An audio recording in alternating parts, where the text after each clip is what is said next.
right, episode 4, Hooks License Speak. We're back. Welcome back. I was thinking about it, and we need a better tagline than "Welcome back." We need something equivalent to Jim Nance's "Hello, Friends." Oh, we need something like that. we got to think about that. All right, we're gonna head to our first segment, which is Fitting Time. Fitting time. Bryce, you went and got fit for some irons. I did. Yeah. Tell us about your experience getting fit for irons. Dude, getting fit. We did this. We had a little bit of this talk. I did it with my driver last summer, and now just last week I got my fit for my irons. And I think it's probably the most informative thing that I've ever done for my golf game. Yeah. Like, more informative than taking any lessons, which it's been a long time since I took a lesson, but it's been more informative than any book I've read or anything that I've done. So it's something that I think everybody should do for their golf game. Absolutely. I mean, it's just being able to hit the different clubs and the different weights and the different shafts and the different manufacturers. I mean, you were there with me when we did it last week. So, I mean, it was eye-opening, honestly. Yeah, it was. And I mean, there's something about getting fit for your clubs. You just have so much confidence in your equipment. Like, when you get those clubs, you're going to be like, I know it. These are the ones for me. For sure. Right? So that's always super helpful. Even James, the guy that did the fitting, was like, you're making my job really easy, because when I hit the Strixons, is what we got fitted for, the ZX5s, I think they were, it was like automatic. Like you said, it was like, yep, these are it. Like, there's not even a sense in looking at anything else or even hitting anything else. It's just kind of dialing those in. Were you pretty sold on the Strixons as soon as you hit them? Absolutely. There was nothing to compare it to. We thought maybe the T200s from Titleist, but as we hit the Strixons more, it was like night and day difference for sure. What was the other ones that I hit pretty well? Hit the Ping Eye 230s? 230s, yeah. Which I'm playing the Ping Eyes right now, and I have for like the last 4 or 5 years. So those are good clubs, don't get me wrong. But just, like, you guys will see the stats when they come on the screen, but it's just such a difference between all the other clubs that you hit and then the Strixons. There's just, there's no arguing with that. I wonder if we had any stats from the Ping Eyes that I'm playing now. Yeah, they were on there. So we can compare and contrast from what I had to what I'm getting. Sure. Yeah, so when James is fitting you, obviously his goal is he's going to get your stats with your old clubs. He's going to get your line angle. He's going to get your length. Baseline, right? Yeah, and then all he wants to do is just beat that number. Yeah. That's his goal, is to beat that number. He did that very, very nicely. So, yeah, he did very a great quickly, job. too, yeah. Got to give a shout out to the guys over at Golf Galaxy, because they know what they're doing. James hooked us up. Yeah. He's hooked me up 2 times now. So if there's anybody else that needs to go get it done, he's the man. Let's go to Tour Talk. All right. Tour Talk! Here we are. The waste management. I have a question for the audience and for us in here, everyone out there. Is it too over the top? Are people getting too drunk? Is it getting too crazy? Is it bad for the game of golf and the vision of the game of golf? Dude, I have a lot of thoughts on this, Hunter, but I think it's getting a little out of hand. This year it was a little out of hand with the amount of drunk people that there were and with the amount of chirping going on with the players. Yes, I agree with that. So my opinion is, yes, it's getting to be a little too much. Okay. What's yours? I can kind of go both ways, but I do disagree to some extent. I can't tell you the amount of friends and like people that I know come up to me or text me or call me and say, dude, I want to go play golf now. Because people that have never played golf in their life have seen the memes of people falling over in the mud and stuff and sliding down hills and getting too drunk. And they're like, dude, I want to go play golf. Maybe that's just a bad choice of friends that I have. But yeah, they're all like, yeah, I want to go play golf now. And then I also get a lot of, dude, I want to go to that event. That's cool to me, like, for people to see that and be like, I want to go. The thing with me, too, is like, it's 1 week a year. Right. If that was every week on the PGA Tour, I'd be like, dude, okay. Golf would cease to exist. Yeah, exactly. It would go away so fast, right? But the fact that it's 1 week a year and people just go crazy for this 1 week, I think that's kind of the fun of it, and that's what makes it okay, is the fact that it's only that 1 week. Sure. I will say the chirping got a little out of hand. Like, that clip with Zach Johnson, it was so funny. Zach Johnson was ticked off. He was so mad. He was upset.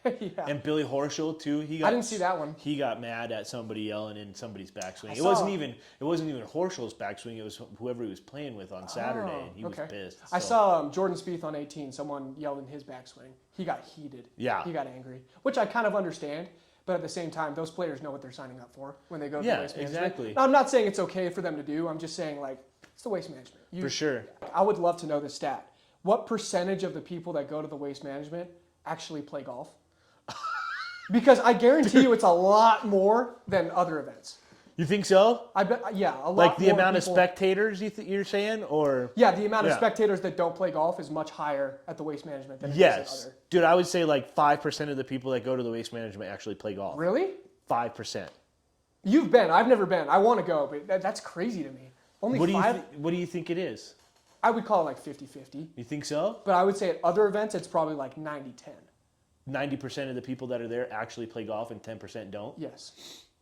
That's interesting. I don't know, though. Like, I would like to know that stat. Because Maybe we should broadcast live from there next year and record our show there and I'm in. ask everybody. Let's go. I'm We in. need to get Chris to pay for our trip. Chris, if you're watching. This is what it's going to develop into. Yeah. I think that with the Waste Management, I think it's definitely over the top. I don't think that they should change anything about hole 16. No. I think that they should not touch It's so that iconic. because it's perfect Yeah. and it fits so well. I think that maybe they should limit the amount of spectators that they let Yes. in, which I think would probably alleviate a lot of their problems. Mm-hmm. But if it is, bridging that gap, like you said, and bringing more people into golf and getting interested in it, I'm all for it. Yeah, I think that's exactly what the Waste Management does. And it's the reason that I like it so much. Do you want to go to the Genesis and a certain someone's clothing brand that came out? Your boy Tiger. My boy Tiger. Listen, just because I think he's not going to make the cut does not mean that I don't like him. I love Tiger. You are a Tiger hater. I'm not a Tiger hater. I'm not at all. I think he's a great player, and I hope he makes the cut. I just don't think he will. Oh, man. But he came out with a new clothing brand. Sunday Red. 2 words. I don't get it. I don't get it either. I don't get the Sunday Red. Yeah, it doesn't make sense to me. But maybe it'll catch on. I've seen a lot of people say that they don't like the logo, I know. which I kind of agree with. Have you seen the memes of comparing it to the Slazenger logo? Dude, it is eerily similar. I saw this one meme where if like you put it vertical, it looks like a vertebrae, like Tiger's vertebrae being put back together. Poor Tiger. Yeah. But I will say that the clothing that they've come out with, some of it's good, a lot of it is not. You sent me memes already this morning of shirts that you don't like that I'm 100% buying on May 1st just for you. Are you going to buy some? For sure, dude. Why wouldn't I? Interesting.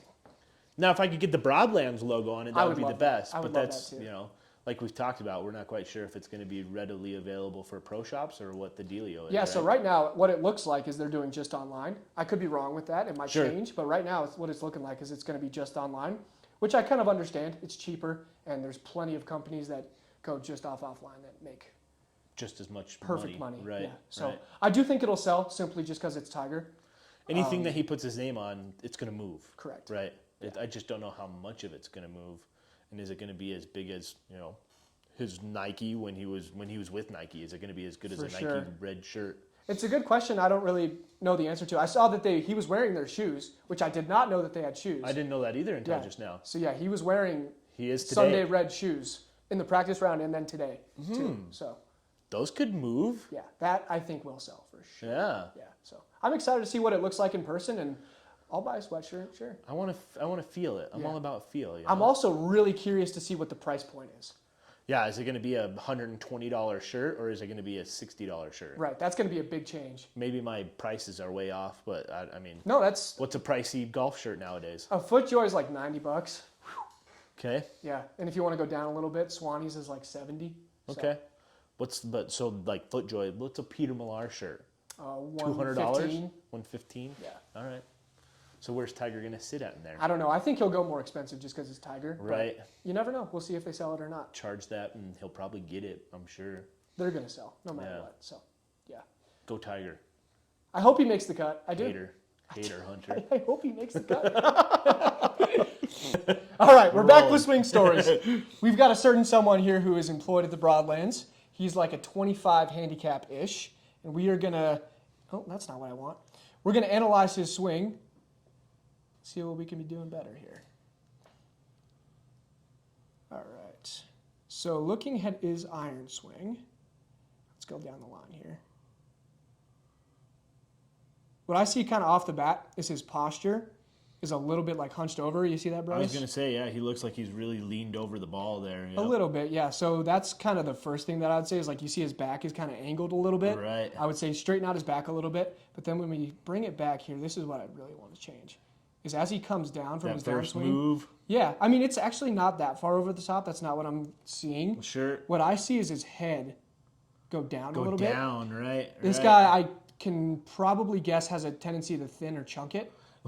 There's no in between. Poor guy. Because when he puts his head down like that, his bottom of his swing is going to be before the golf ball. Right. Right? So I would tell him just to keep his head, not keep his head up, but just keep it on that same level throughout his whole swing. That's one of the things that I think I noticed most about like Dustin Johnson's swing is that guy's head does not move at all in his golf swing. If you watch like John Rahm too, he's the exact same way. And you can see it even more here.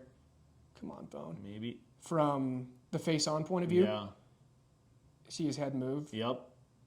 That's kind of what I would do. Now, if you let it play out, yeah, kind of goes back to what we talked about. Look, to me, what I see there is this guy is finishing on his right foot. Absolutely. That's the next thing. Finishing is the weight transfer. Finishing backwards, right? Yes. We want to get him out on his left side and finish on that left foot, which has been a common theme for us in our first 3 swing series here. So yeah, if I was going to give him advice, I'd tell him 1, keep his head on that same playing level, and then 2, I'd give him a drill to kind of step forward into his swing for a couple swings just to kind of get that feeling down. That way he's going to transfer over to his left side there. What's the drill to keep your head still? Like, what does that look like, Hunter? You know, it's the way I've always thought about it is like imagine there's like a string on your head.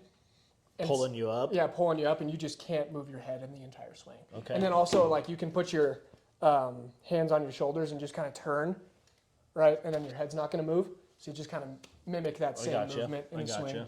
And then also, like, whenever you're working on something new, don't be afraid to, like, start it when you're swinging at 50%. Sure, right? Don't like take a full-on swing. Right, like if you're trying something new, it's okay to start out swinging really, really soft and then kind of build up. So yeah, let's look at his driver. If we look at the driver here, so kind of that same posture setup. Posture is pretty similar again, But then he takes the swing and he piped it. Like he hit it really good. Yep. But I think he could hit it better and have a little less tail on it if we go back to face on here. You're going to see the same thing where he kind of finishes backwards. Just finding the center of the club face is going to be huge for this guy, I think, right? For sure. Getting that head to not move and getting that club face square with the ball. Mm-hmm. I don't like how he tees it up so high. That freaks me out. But it works out for him. It does work out for him because he hits so far up on the ball Right. because he stays behind it. Right. Right. Yeah, it's a good swing. I mean, Yeah. just a little bit of like a weight transfer problem, but it's a great swing. I would be interested to see a short game because I'm surprised that he's a 25 handicap. I've played golf with him, and his short game's really, really good. Interesting. Maybe it's the driving range swing. You know, like your swing changes when you go to the golf course sometimes. My swing changes when I go to the golf course. Oh, heck yeah. Sure. I think that what I'm seeing is like it's the identical swing from his irons to his driver, which is not always the case for players either. Right? Not always, but yeah, I mean, I agree. Like it looks very, very similar. Yep. Okay, should we bring the guest on? Should we bring him in? All right. Look, we found a chair. Oh, look at that. Ladies and gentlemen, introducing Mr. Eric Winkler. All right. Hi, Eric. Thanks for having me. How are you today? Doing pretty good. Good, good. So tell us about, what do you think about what we said about your swing? Yeah, I mean, I think you're probably right, about everything. It's one of those things, it's been a minute since I've really sat down and thought about my swinging, and I have noticed, like, a lot of times when I'm mishitting it, my head's jerking a lot. I'm like, oh, I gotta keep my head. But the weight transfer thing is something I never thought about, though. Right. And so I definitely want to try that. I would work on that a little bit for sure. So what's the step-through drill that you were kind of talking about there? Yeah, What's that should I stand up? Anyway, so it's like, it's hard to explain, but you're going to stand basically behind the golf ball, like where your back foot would be, you're going to put both feet together right there. Sure. And you're going to take your backswing, and as you come through, your front foot's going to go with your swing. Almost like a baseball swing. Almost like a baseball swing, but you're going down instead of to the side. Okay, I'm going to throw this at you just because I know Eric's history. He's a hockey player, right? Okay. So I love teaching hockey players. He's got a mean slap shot, right? Uh-huh. So how can we take some of his hockey skills and translate it into his golf swing? Yeah. So the biggest thing that I do with hockey players is have them stop a little bit earlier because they're so used to kind of just coming up to here and just whipping it, Sure. right? And they create enough speed. They don't necessarily need to come all the way up to the top. Kind of like John Rahm, that chump. A little bit. With this short little backswing. I'm not that short, but a little bit shorter. Okay. It kind of helps you control it. And then with hockey players, right, you always come back when you're shooting, right? So just making sure that weight transfer is good, and then he'll be striping it. I hope so. Yeah, definitely hitting in the center of the club face is a big one. I know my angle's off because I can just feel it. See, I know I got a lot to work on. I also want longer clubs for my irons. Yeah, that could help. That could longer, definitely Because help. these are the same clubs I've been using since high school. Okay. I got me a beginner set. We might need to It's take you over to time to James. James has got a James new is like, protege. "Oh, man, I'm ready." That's what I was saying. I need to go get fitted. Yeah, I think that'd help me a lot. It would. We'll get him set up. definitely Yeah, get no, some I think we drills. should probably mention, like, Eric's pretty new here. So I think this year when you're playing a little bit more golf, we'll get you. Yeah, just even getting out on the course more consistently for Eric, I think, is going to do huge for him too, Yeah. for sure. That's the number one way to get better at golf, right? Right. It's just to play more golf. right, So, I've absolutely. been going to the range quite a bit. Yeah, you is have. good. When it's not snowing out. yeah. Good. I think we Okay. should head to the next segment. The next segment. All right. Day in the life with Eric. We should introduce Eric. Yeah, we should I introduce mean, Eric. obviously they know who he is from his swing stories, but Eric is also our turf equipment technician, right? Yeah. It's a fancy name for a mechanic. Right. He's our mechanic. Every golf course should have a mechanic. Most golf courses do, right? I Most would golf imagine. courses do, yeah. Some yeah. have. I've heard like some have one where they kind of like rotate one. Sure. At a couple of different courses, but Sure. Yep. in my opinion, your equipment technician is going to be the person that's kind of the most behind the scenes I would agree. at a golf course, but they are the backbone of a lot of what we do. So, like, without a mechanic, we're kind of screwed when it Yeah. comes to a lot of different things. Exactly. So, yeah, it's really nice to get him on here and kind of get his story out there. So, Eric, tell us a little bit about your backstory and just kind of Just How you got here. maintenance, like, and in maintenance, and then just kind of your story, like with your career and everything. Yeah. Yeah, I'll just start. I came from aviation. Always been a passion of mine. Always loved it, but it's just the lifestyle of aviation is stressful. Mm-hmm. You're always working holidays. The hours are inconsistent. Just lots of stress, you know. And honestly, it doesn't really pay as well as as it should for the amount of stress you're going through. Nobody in golf course maintenance has ever said that this pays good. So somehow we found a guy that thinks it pays well.